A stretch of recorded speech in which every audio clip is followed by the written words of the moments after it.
Paano ka nagkaroon ng lisensya? At lalong mahalaga, paano ka nasama sa 15? Gumawa ka na ng flood control project. Gumawa na tayo ng flood control project. O ngayon gumawa ka na naman. Ano ba talaga yung totoo?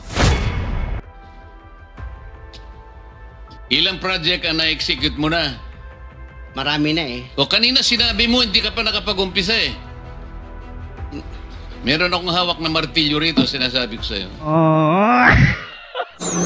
Ito ang Wow Trending. Hindi napigilan ni Senador Rodante Marcoleta ang pagkainis kay Alan Quirante, ang may-ari ng QM Builders sa Cebu, dahil sa umano'y magkakasalungat na pahayag nito. Ayon pa kay Senador Rodante Marcoleta na meron akong hawak na martilyo dito.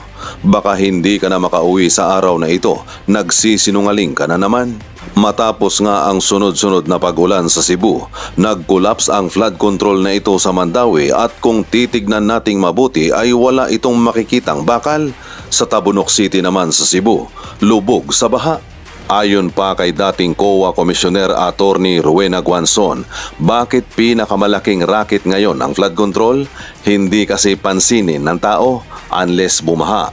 Kasi kapag classroom, madaling mapansin kung manipis ang pader, walang bintana, walang toilet, bowl sa CR. Kapag daan naman, kapag nagbiyak kita agad ng mga tao. Kapag tulay naman, kapag nagkasira, bawal dyan daanan. Kumbaga next to ghost project dahil konti lang ang gastos mo sa bulsa na lahat. Ayon pa sa mga netizen sa kanilang komento na kasalanan din kasi ng mga tao, hindi bumuboto kung walang bigay na pera, kaya napupunta sa pwesto kadalasan mga kurap. Dahil dyan nila kinukuha ang kurakot sa flood control. Ayon, kalikasan naningil kaya tuloy nagkakaalaman na nalaman ng taong bayan. Ma'am, kasi kapag nasira sasabihin natural disaster, climate change o act of God. Pag nasira ang budget ulit and yet cycle continues. Tapos after ng baha makakalimutan na ulit ng taong bayan. Ang malupit pa niyan, election ay may kung saan tag-init.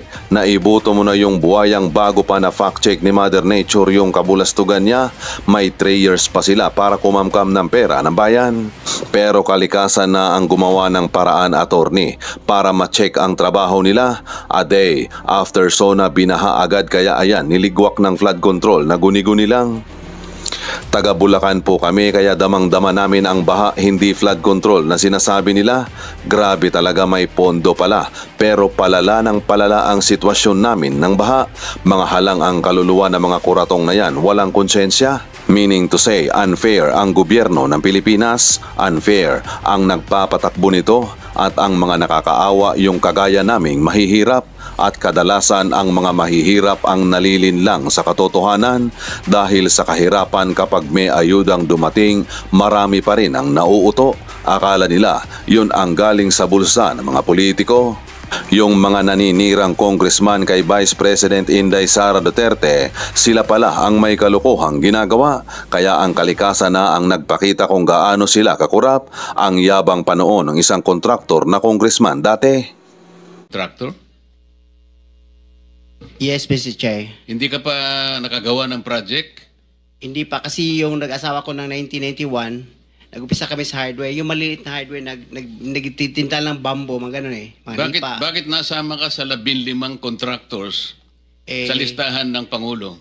Kanina tinatanong ko, wala bang kukontra dito sa sinabi ng Pangulo na 545 billion worth of flood control projects ay ito lang mga 15 contractors ang nakakuha, kasama ka QM Builders. Nandiyan ka pala, bakit hindi ka kumontra? Ba't ngayon sinasabi mo, hindi ka pa nakapag...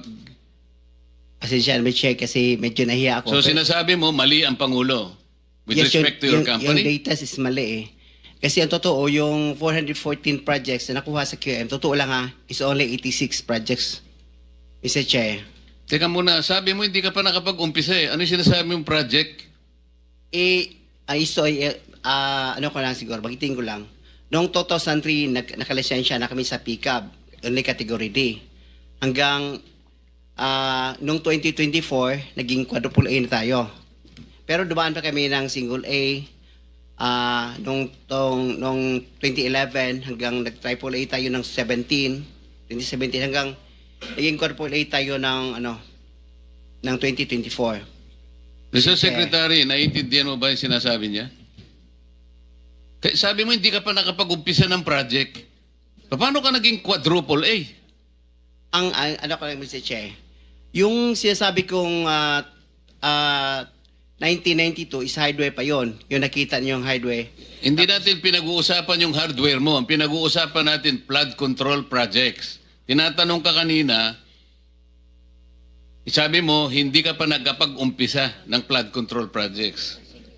Paano ka nagkaroon ng lisensya? Paano ka naging quadruple A? At lalong mahalaga, paano ka nasama sa 15? Gumawa ka na ng flood control project. Gumawa na tayo ng flood control O project. ngayon gumawa ka na naman. Ano ba talaga yung totoo? Baka hindi ka makauwi sa araw na ito. Nagsisinungaling ka na naman eh. Ang sinabi ng Pangulo, kasama ka sa 15.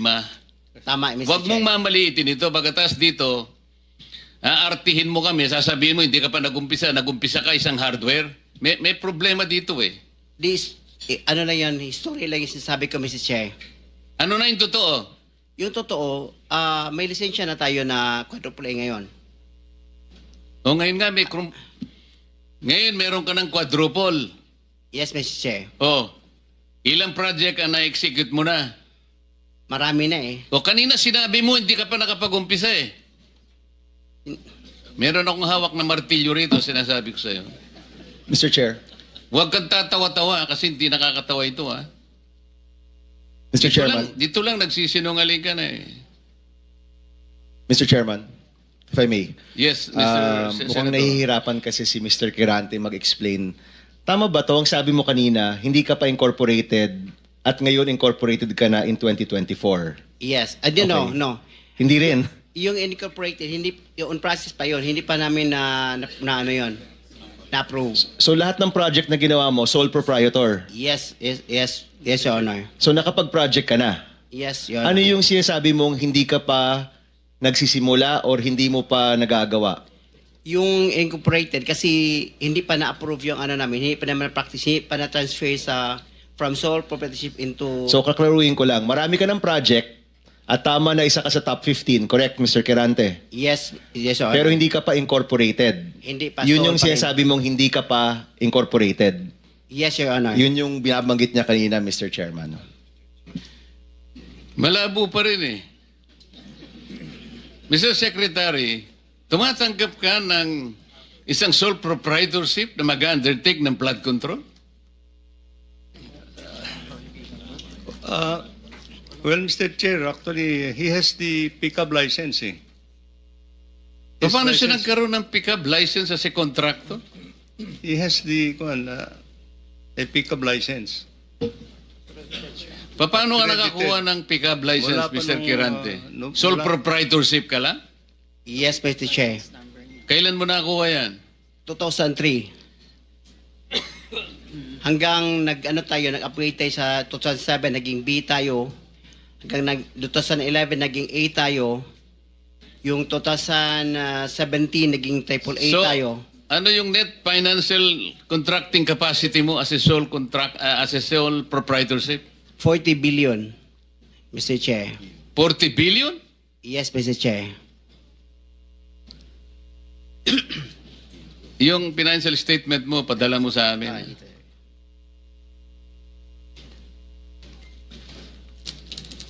Mr. Chair, if I may. Mr. Chair, Teka muna, si Senator JB muna para matapos natin lahat.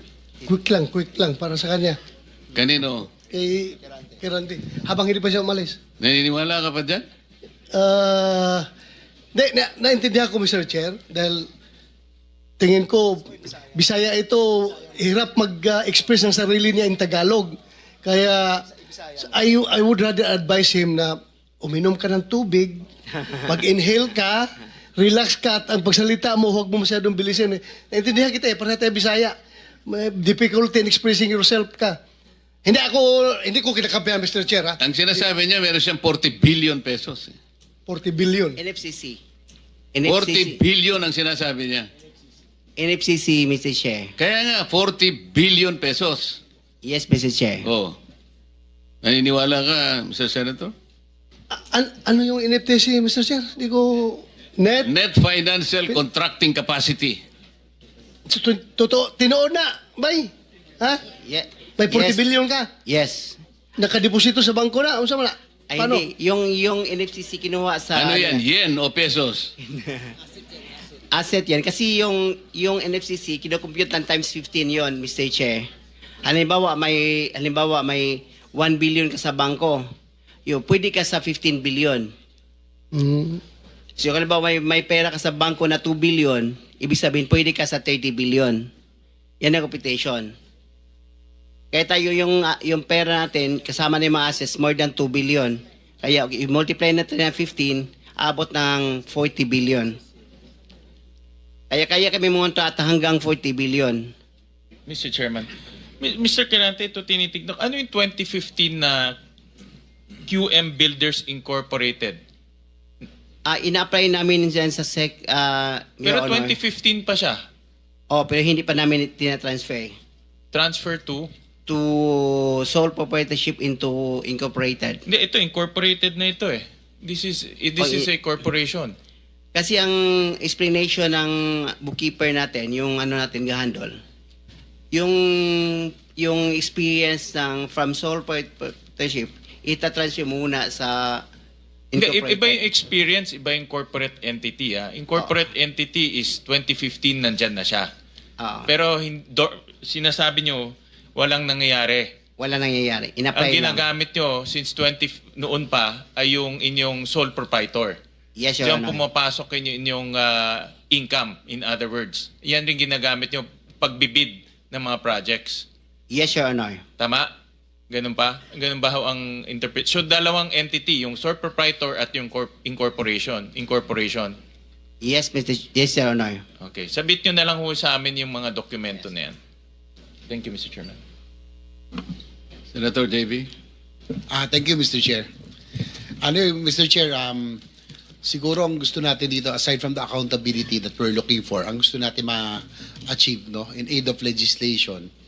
Mr. Chair, I have the second bill that I filed in this Congress is a comprehensive master plan for infrastructure development. Na kahit sino po ang maging presidente, when it comes to infrastructure, especially big ticket items, dapat po tuloy-tuloy. Tulad ho ng mga floodway projects, kanina nabanggit ni Secretary, it transcends different, multi-year po ito, at it may transcend different administrations. No? Ang tanong ko lang, Mr. Secretary, siguro matagal na rin ho kayo na sa DPWH. Dati po, meron tayong Napindan, Channel, Manggahan Floodway, and other big flood control projects. Pero parang lately, do we have similar flood control projects of this magnitude? Yung ganito kalaki. Kasi sa tingin ko po, siguro sagutin nyo rin po ko, yung taon-taon na pinoproblema ng Central Luzon, ng Bulacan, ng Pampanga, kamakailan tayo nandito rin. Ang kailangan po talaga dito, floodways, spillways, and water impounding. So, Mr. Secretary, at present, meron ho ba tayong ganitong mga uri ng proyektong ginagawa? Before the Secretary answers that question, let me acknowledge the presence of our senior Vice Chair of this committee, Senator Alan. You can now answer the question. Thank you, Mr. Chair. Yes, Mr. Chair. We have similar projects of that magnitude in the other river basins, major river basins in the country, Mr. Chair, that are financed by official development assistance, Your Honor. And in these major river basins, they have a comprehensive master plan, Your Honor. But Mr. Secretary, as we had discussed already, no matter how comprehensive these river basin master plans, until and unless you are able to coordinate with that office that we made reference to earlier, Yes. This is the River Basin Control Office, walang mangyayari dyan. Because it should have been an integrated one. That's Kahit na 100 river basins pa yan, with their separate and individual master plans, kailangan pong coordinated, per the mandate of the law na nakalagay sa balikat ng RBCO.